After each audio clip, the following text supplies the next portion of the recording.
Dando continuidade, então, nessa segunda parte desta aula, vamos falar a respeito dos anjos, né? Iniciando aí a questão do propósito de Deus ao criar os anjos. Então, apenas retomando a questão da criação dos anjos, a criação dos anjos, ela acontece num momento da eternidade, tá?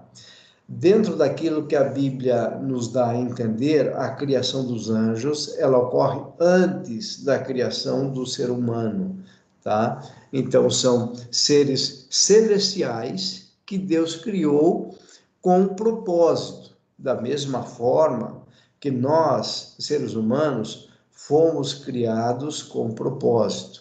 Então, Deus tem um propósito em todas as coisas. E ele criou os anjos, repito, para cumprirem os planos e propósitos dele mesmo, ok?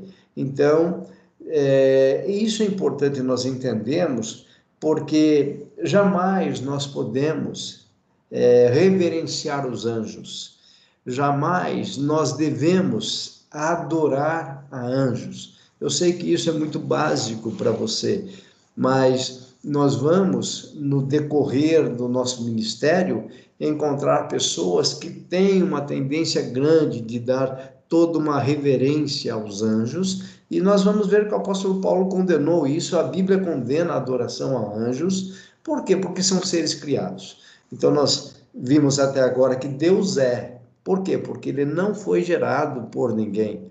Deus é. Ele é um ser superior, soberano, grandioso, poderoso, que tem todos os atributos divinos, e não dá para comparar Deus com os seres criados. Então, todos os seres criados, todos, inclusive os anjos, estão debaixo dessa autoridade divina, tá? Então, os anjos foram criados para... Eu coloquei aqui alguns itens, né? Na verdade, teríamos muito mais para discutir. Por exemplo, para serem mensageiros de Deus. Tudo isso tem uma base bíblica e na apostila vocês vão ter isso bem claro para vocês, tá? Serem mensageiros de Deus. Mensageiro é aquele que leva a mensagem. Então, os anjos têm essa função. Proteção dos seres humanos. Nós vamos ver os anjos protegendo os seres humanos, biblicamente falando. Então, nós vamos ver passagens que mostram isso.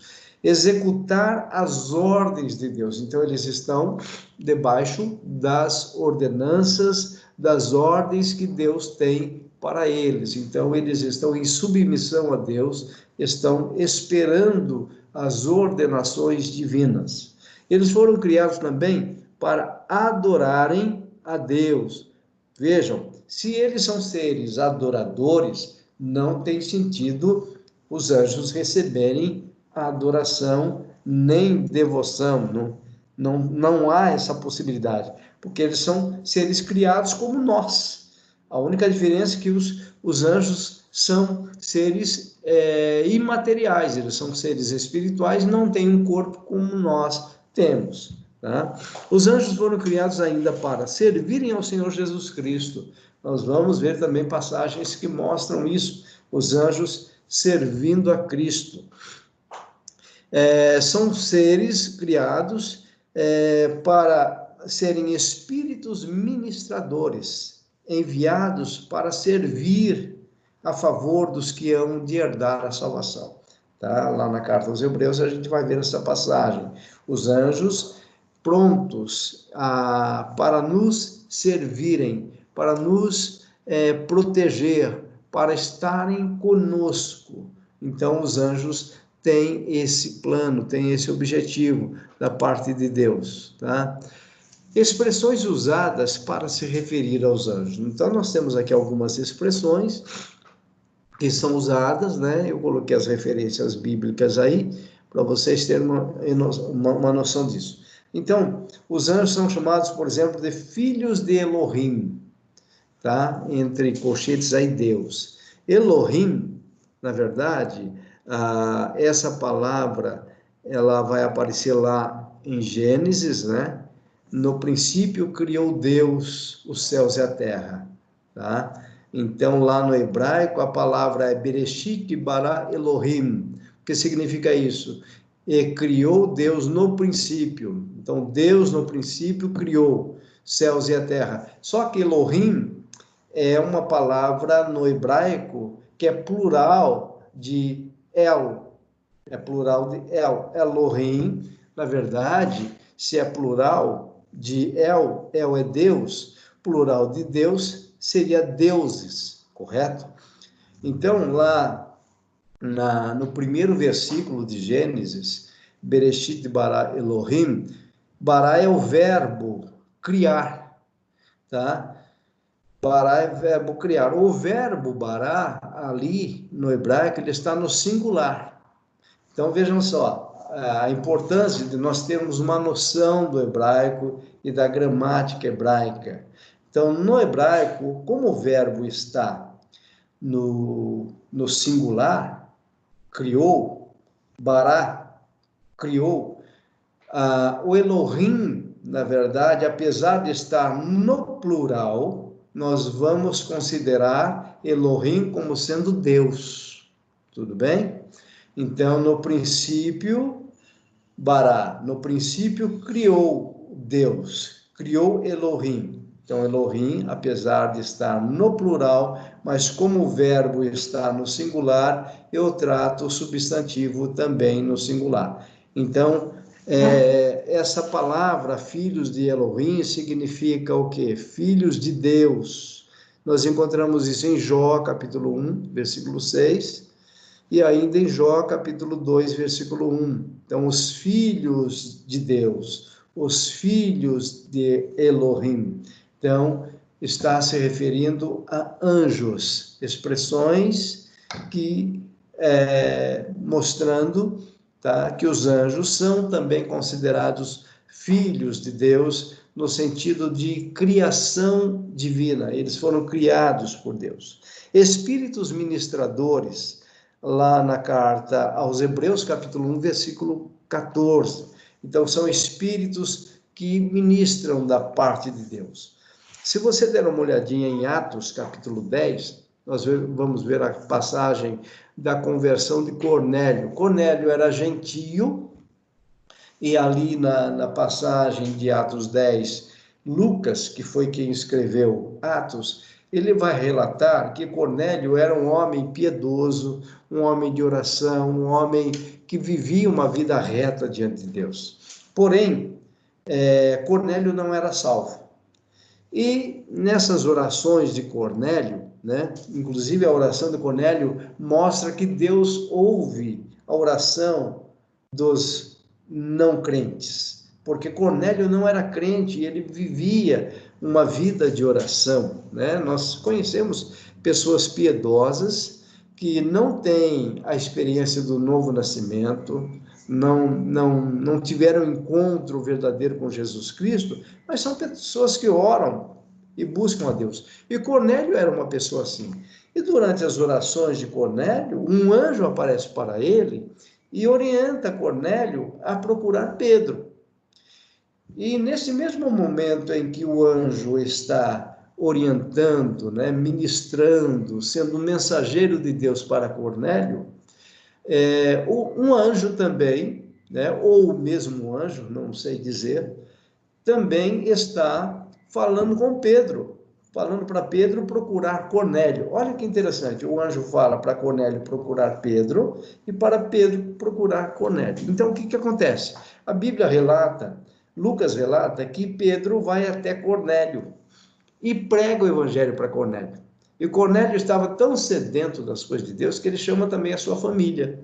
E como resultado da pregação de Pedro, Cornélio e a família têm um encontro com Jesus. Então, o que demonstra? Que os anjos são espíritos ministradores, são mensageiros de Deus para levar uma mensagem, mas é interessante, com relação à pregação do evangelho, Deus não compartilhou esse privilégio da pregação do evangelho aos anjos, compartilhou a nós. Então, veja, quem pregou o evangelho para Cornélio foi Pedro, e não o anjo que o orientou para procurar Pedro.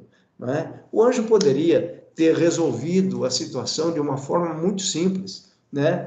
Então, veja, se ele apareceu para ministrar a Cornélio dizendo procura Pedro, para trazer uma mensagem para Cornélio procurar Pedro, ele poderia simplesmente falar, não, vamos economizar tempo, em vez de fazer esse deslocamento geográfico, eu mesmo, anjo do Senhor, vou pregar o evangelho para Cornélio, mas não foi isso que aconteceu, tá? Porque os anjos, a eles não foi atribuída a função da pregação do evangelho. O ide é para nós, para a igreja. Os anjos podem nos conduzir, como houve ali uma condução, né, do anjo, juntando Cornélio com Pedro. Pedro vem e prega o evangelho. Então, o evangelho é para ser pregado por nós.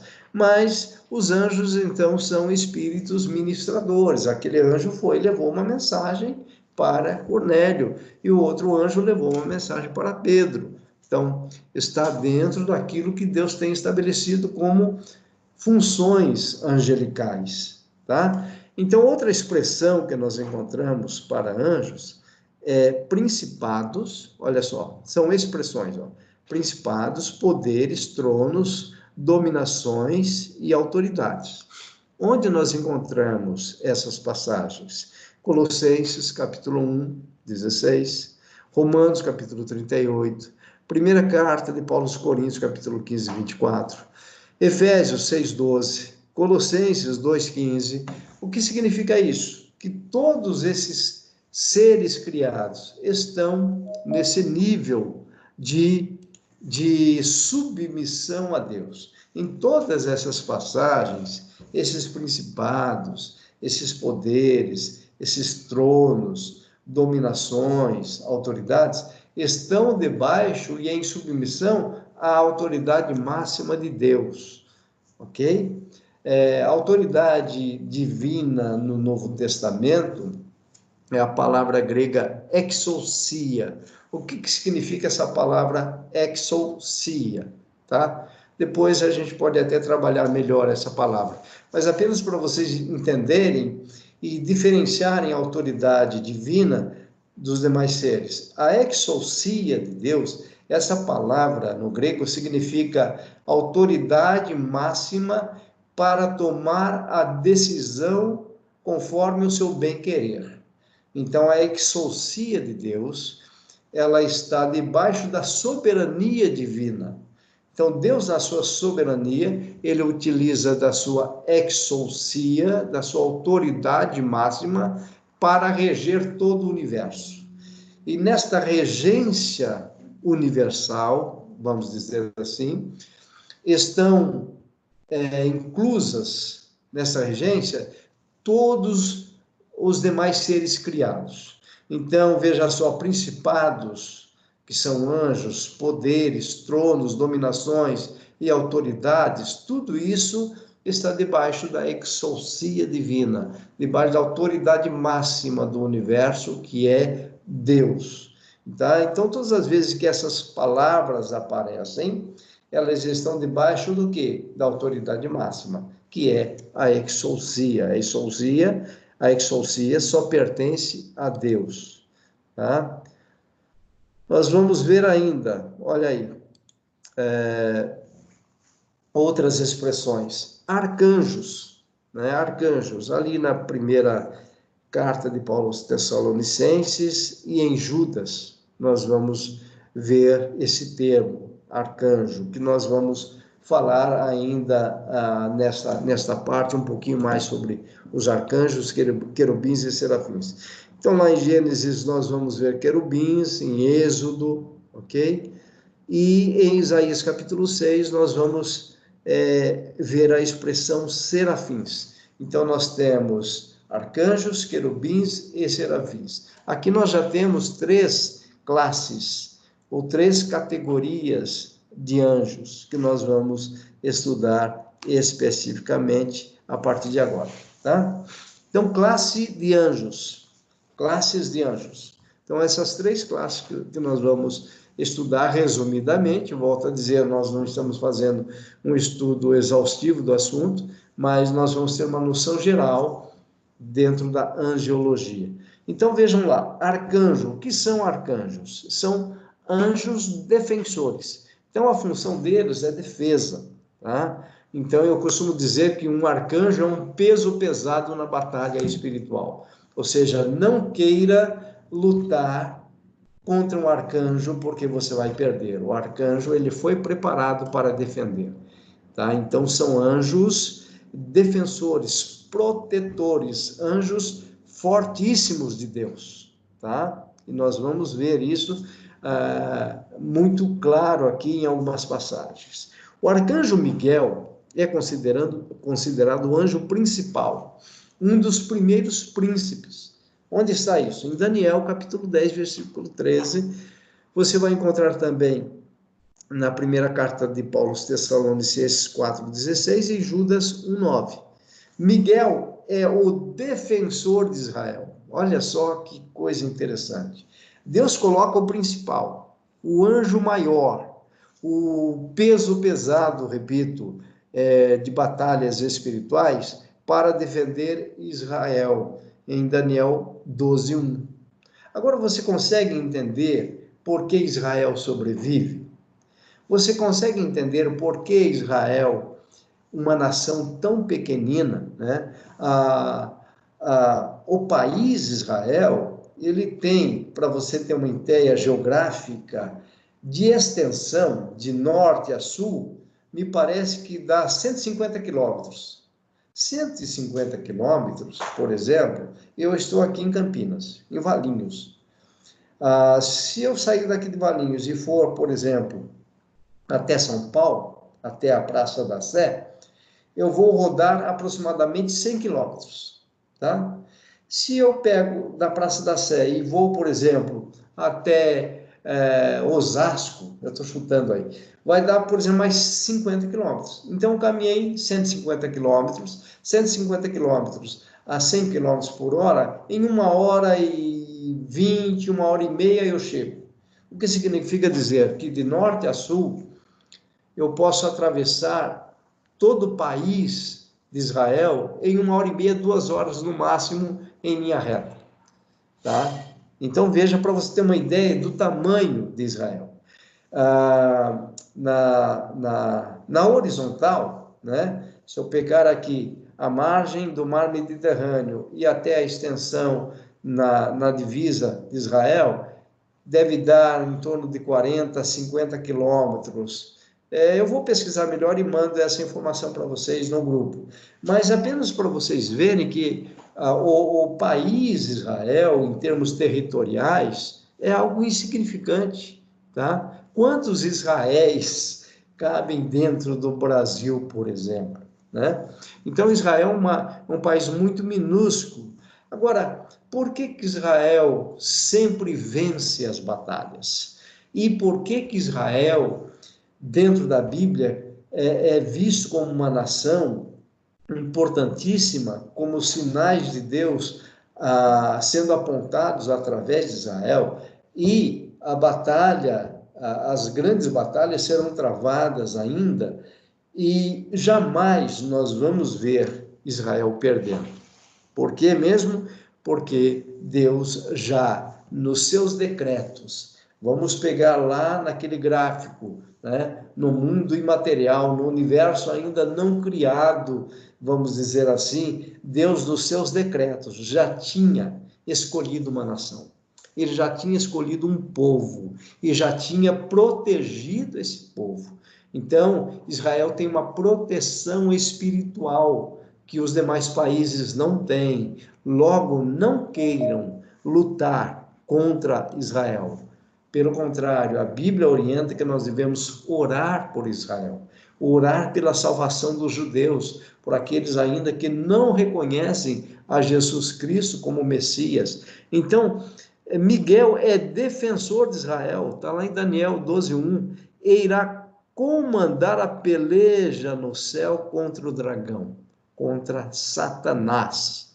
Na próxima aula a gente vai falar sobre a queda deste anjo, né? Que antes era um anjo e agora é um demônio, chamado de adversário, o diabo, Satanás, a antiga serpente, tá? O dragão. Lá em Apocalipse 12:7, tá? Vai haver uma batalha angelical, uma peleja no céu. Você vai ver, então, Satanás e os seus anjos, e você vai ter, então, Miguel e os seus anjos. E se você ler lá no capítulo 12, você vai ver, então, a vitória esmagadora de Miguel e seus anjos contra Satanás e seus anjos, né? Eu acho que é Billy Graham que escreveu algo assim a respeito dos nossos dias. Caso você esteja preocupado com o seu futuro, leia os últimos capítulos de Apocalipse e você vai ver que tudo terminará bem. Ou seja, para nós, os que cremos em Cristo, para nós que somos o povo de Deus, tudo vai acabar bem. O nosso destino é eterno. O nosso destino é a eternidade no novo céu e na nova terra, onde habita a justiça, o poder de Deus, a glória de Deus. Ali nós estaremos libertos completamente da presença do pecado. Então, o que Deus tem para nós? Deus tem para nós um futuro brilhante, a eternidade na sua presença, tá? Então, esse é o arcanjo Miguel, o anjo guerreiro, o grande defensor de Israel. Essa palavra arcanjo no grego, né, eu peguei aí lá numa biblioteca digital que eu tenho, na primeira carta de Paulo aos Tessalonicenses 4,16, nós temos esse versículo aí.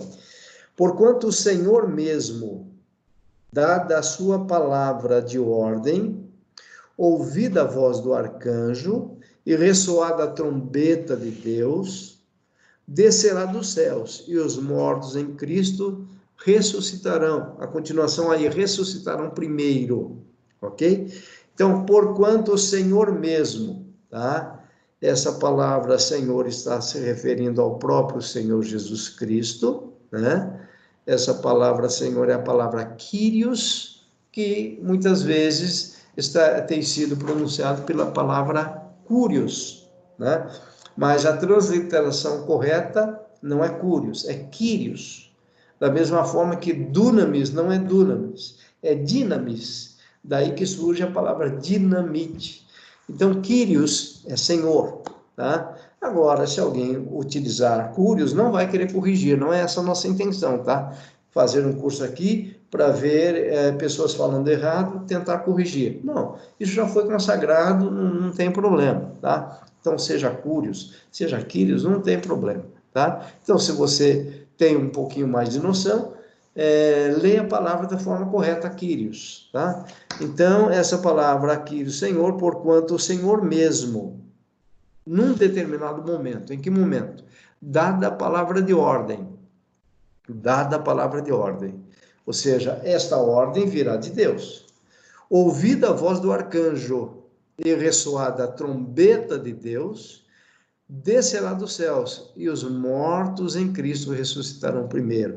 Então, essa palavra arcanjo, no grego, é isso aqui, ó, arcângelos, tá? Esta é a palavra, arcângelos, tudo bem? E o que significa, então, arcanjo?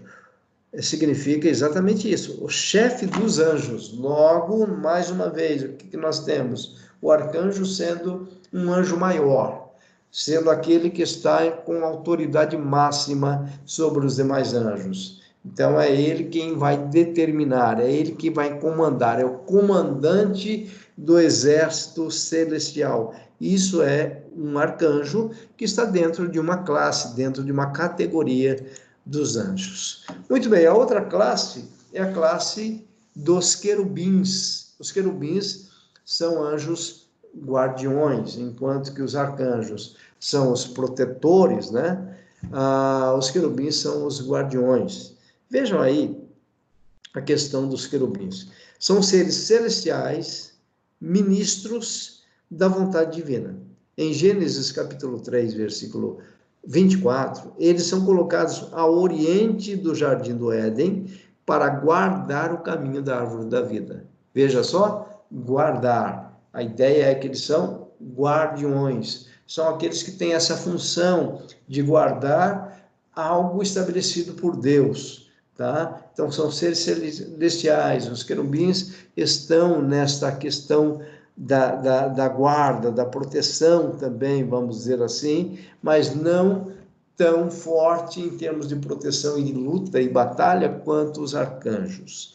Então, aqui na letra B, em cada uma das extremidades da cobertura da arca, ou propiciatório, estava um querubim de ouro de asas estendidas. Você encontra isso no livro do Êxodo e na carta aos Hebreus. Então, o propiciatório, lembra a arca? A arca ela tem o formato de uma caixa, né? E a tampa dessa caixa era de ouro, tá? Era uma lâmina de ouro. Imagina uma mesa que você tem, sabe aquelas mesas que para proteger a mesa você coloca uma parte de vidro, né, para ficar fácil, inclusive, da limpeza. A arca, ela tinha, então, a parte de cima dela, e sobre essa parte de cima ela tinha um propiciatório, que era uma lâmina de ouro, tá? Era uma lâmina de ouro, ouro mesmo, ouro puro. E era sobre esse ouro que o sangue era aspergido. Então, o sumo sacerdote, uma vez por ano, entrava no Santíssimo Lugar, tá? Porque o tabernáculo, lá no Antigo Testamento, ele é dividido em 3 compartimentos, tá? Nós temos o átrio, que seria o pátio, o lugar santo, aí nós temos o véu, e depois do véu, o Santíssimo Lugar, ou o Santo dos Santos. Lá no Santíssimo Lugar, lá no lugar santo dos santos, o que nós tínhamos? A Arca da Aliança, tá? E dentro da Arca, então, nós tínhamos o bordão de Moisés, nós tínhamos a simbologia do maná, e também as pedras representando a lei de Deus, os mandamentos de Deus. Então, sobre a arca, sobre essa caixa retangular, tinha então essa tampa, e sobre a tampa a lâmina de ouro, o propiciatório. E sobre o propiciatório, então, nós temos aquela figura dos querubins guardando ali a arca, representando a presença de Deus. Então, os querubins estão relacionados também com a presença divina. A Arca da Aliança, na verdade, era considerada e é considerada o objeto mais sagrado do tabernáculo, porque a arca representava e representa, né, a presença de Deus. Então, em cada uma das extremidades da cobertura da arca, ou do propiciatório, que é a lâmina de ouro, estava um querubim de ouro de asas estendidas. Então, no sentido de proteção, de guardar ali a presença de Deus. Então, são os querubins. Vejam ainda a questão dos querubins aí, ó, letra C. Também se achavam tecidas figuras de querubins nas cortinas e no véu do tabernáculo. Então, o tabernáculo de Moisés, que foi construído no deserto, ok? O tabernáculo de Moisés foi construído no deserto. Foram 40 anos desse tabernáculo sendo montado e desmontado, ok?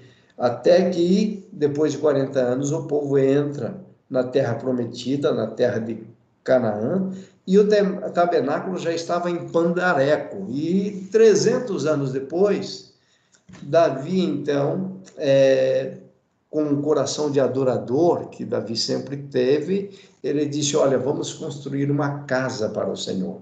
Então, antes, a casa do Senhor era um tabernáculo de lona, ok? E Davi chega e fala, não, agora nós vamos construir um templo para o Senhor. E Deus mostra para Davi, então, a planta do templo. Porém, quem constrói o templo de Davi, entre aspas, é Salomão. Por isso que nós chamamos templo de Salomão. Davi não foi usado por Deus para construir. Davi foi usado por Deus para ter no coração o desejo de construir, porém, por ele ser um homem de guerra, ele não construiu. Quem construiu foi o seu filho Salomão. Aí nós temos, então, o templo de Salomão, que foi levantado, que foi erguido por volta de 1000 anos antes de Cristo. Mas antes do Templo de Salomão, o que nós tivemos? Nós tivemos o tabernáculo de Moisés, que era de lona, tá? Que era de tecido. Então, nós encontrávamos lá o quê? Tecidas figuras de querubins nas cortinas e no véu do tabernáculo. Então, as cortinas exteriores e o véu que separava o lugar santo do santíssimo lugar. O que nós encontrávamos, então? Ali bordado, figuras de querubins, que eram anjos guardiões, tá bom? Então, querubins é mais uma classe de anjos. Vimos arcanjos, querubins, momento aqui, arcanjos, querubins e serafins. Faltou aqui serafins, né? Então, na semana que vem, a gente vai concluir esta matéria, falando, então, dos serafins, iniciando, então, a partir dos serafins. Dessa forma, nós encerramos aqui esta aula, né? Parte 1 e parte 2, e na semana que vem retornaremos com este assunto importantíssimo para o nosso crescimento, para o nosso desenvolvimento espiritual.